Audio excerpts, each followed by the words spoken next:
One of the most elegant places you can go in the world, if you are in a city where there is one, is Mr. Chow. Mr. Chow is a beautiful restaurant that was created by Michael Chow in London, in Knightsbridge, back in the day.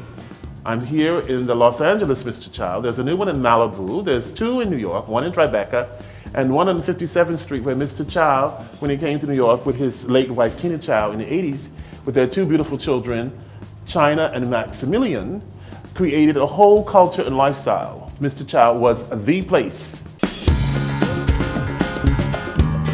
Do you remember me? Because I used to come to the first Mr. Chow in New York. How can I forget you? You and China were just little toddlers running around the restaurant. You had bangs in. No more bangs, but I'm still running around the restaurant. Still running around the restaurant. What do you do in the restaurant? What happens with you and your father? Managing all of them. If he's not around, I'm running them. Great. If he's around, then I'm doing whatever he says. Do you remember any of your mother's friends besides myself? I remember we used to go to the restaurant almost every night in the 80s. Tina's table and Michael's table almost every night. After Studio 54, the place to be was Mr. Chow. I was not allowed to attend those dinners, but I remember all the friends. Yes. Coming up to the apartment. Jean-Michel, Jean-Michel Basquiat. Keith Haring, Antonio Lopez, so many of them. What do you remember most about Antonio? He had good style, and he always was scribbling things for me. Oh, wonderful. Little Did drawings. You keep them? Did you keep them? I don't have any of them. I think I have a couple, but not the ones that he gave to me. Just Okay. the ones that my mother had kept. Okay. I remember very well your mother being drawn by Antonio in her fabulous clothes. Tell me one marvelous memory you have of your marvelous mother, the late Tina Chow. One marvelous memory, so many. New Year's here was always something quite exceptional. Dancing on the bar, jumping from one end to the other. I remember that quite specifically. Your mother.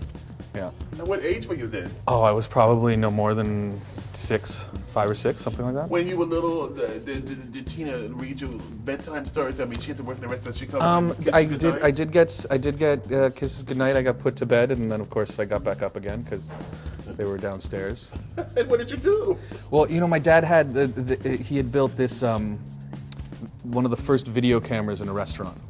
And you could control it with a joystick. It was like a Bond villain camera, and I used to go up there and turn it on. But I remember just panning across, and every once in a while you'd catch my dad looking directly at the camera. Wonderful. I knew it was time to go to bed. I think that Mr. Chow is an institution. First there was one in London, now there's one in Malibu. But what do you think that is the most wonderful thing that makes it still so very successful and popular? I think it's a couple of things that make it it's sort of timeless, but you know, I love the duck. I can't get away from it. Yeah, You love the duck. the Beijing duck. Yeah. There's a strong culture.